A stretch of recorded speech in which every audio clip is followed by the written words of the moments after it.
Here's the old Mk1 Clio. Just did another quick video. I've just come out for a bit of a test drive. It's a really nice evening in November, believe it or not. It's not that cold at all. We're about 10 or 12 degrees today. Just wanted to come out for a quick test drive because I've had a real problem with the idle control valve, or at least I think that's what the problem is. It sort of does this kind of glitchy thing where sometimes when you apply power, say if you're pulling away at traffic lights, when you go to pull away, it'll just do this thing where it sort of glitches out, and you nearly end up with somebody going into the back of you. I've tried all sorts of things. I've replaced the idle control valve. We'll just pop the bonnet up. I've replaced the idle control valve. Doesn't seem to have made any difference. I've taken the throttle body off and cleaned it all up.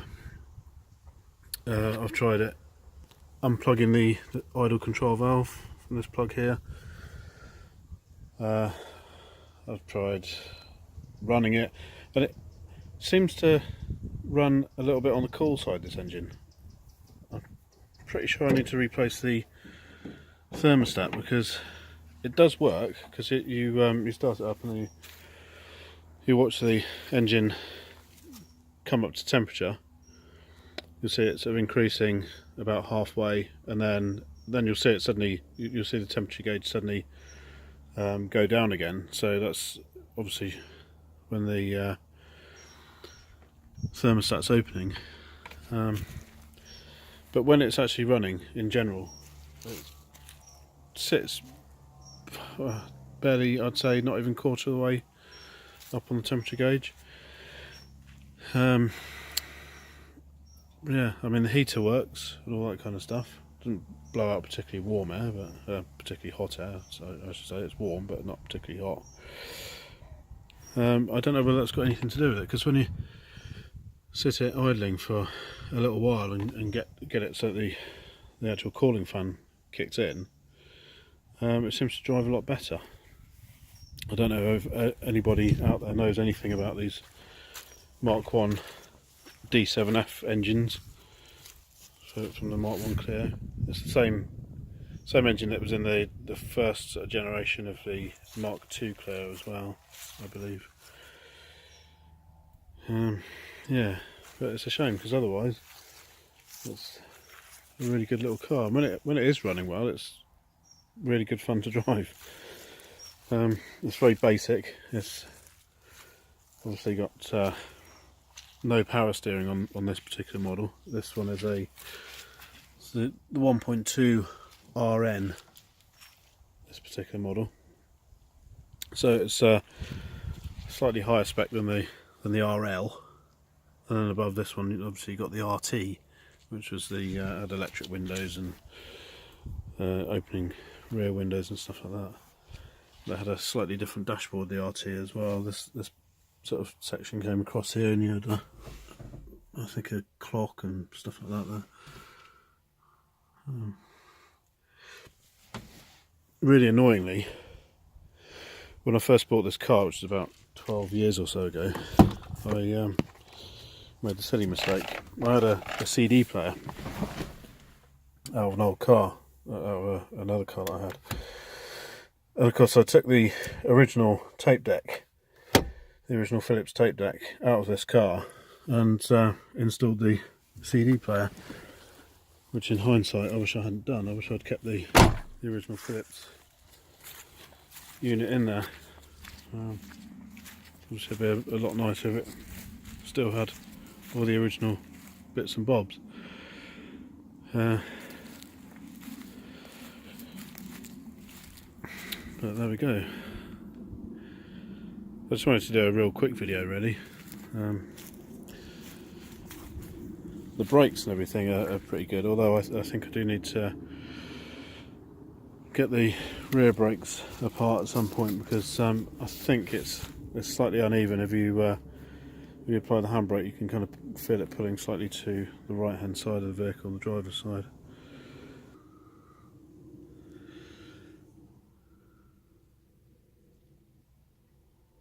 Still only on 84,000 miles. It was on 55,000 when I bought it. So, like I said, about 12 years ago, so really hasn't done many miles since I've owned it.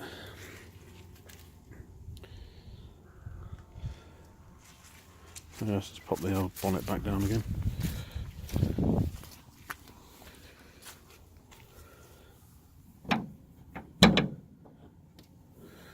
This isn't particularly easy to do with one hand.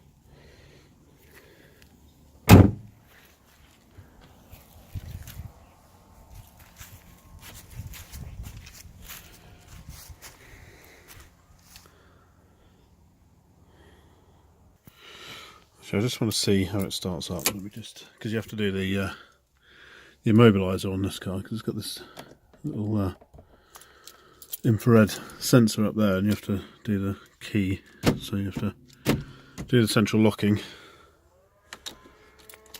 so lock it and unlock it, and then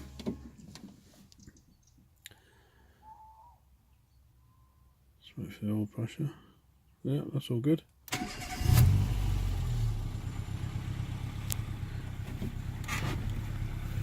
So it sounds fantastic. It's actually running. It's running okay.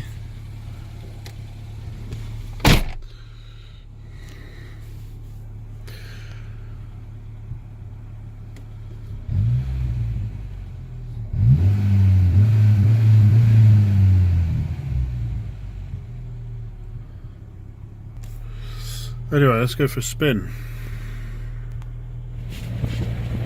The sun's just setting over there. Middle of November.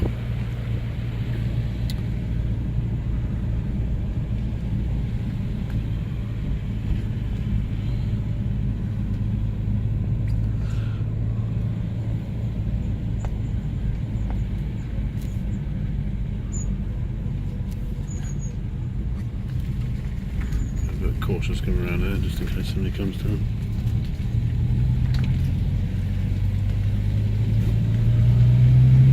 Yeah, so it's driving really well at the moment, and it's quite funny because I came out to shoot this video I was kind of hoping that it would start doing this glitching so I could post it if anyone knows about these Mk1 Clios with the D7F engine, the phase 3 Clio, or more specifically the actual D7F engine. I was hoping somebody might enlighten me as to what the problem might be, because I really don't want to have to spend a fortune taking it to a garage. But it's just not worth it. The car isn't worth spending a great deal of money on, because unfortunately being a RN version, which is the mid-range, it's not particularly sought after. It's more the RT models that people go for. But then I think in a few years' time, because these ones aren't particularly sought after at the moment, there aren't going to be any left. There aren't going to be many left at all. So I think actually it's probably going to become more sought after in a way. It'll become rarer. But what I like about this car is that it's so basic to drive.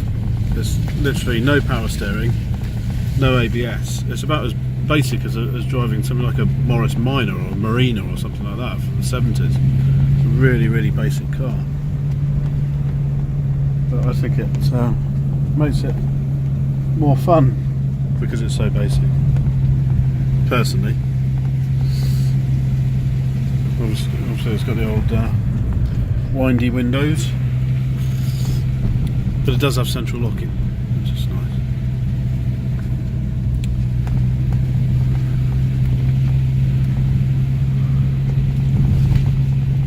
And it even sounds like an old sort of car. It sounds like a kind of 70s type of car. But if it was a 70s sort of car, it'd have a distributor and wouldn't be fuel injected and stuff like that. But obviously, this is all fully electronic ignition on this car, which is makes it harder to work on, unfortunately. Anyway, I better go now because we're just coming up to a public road.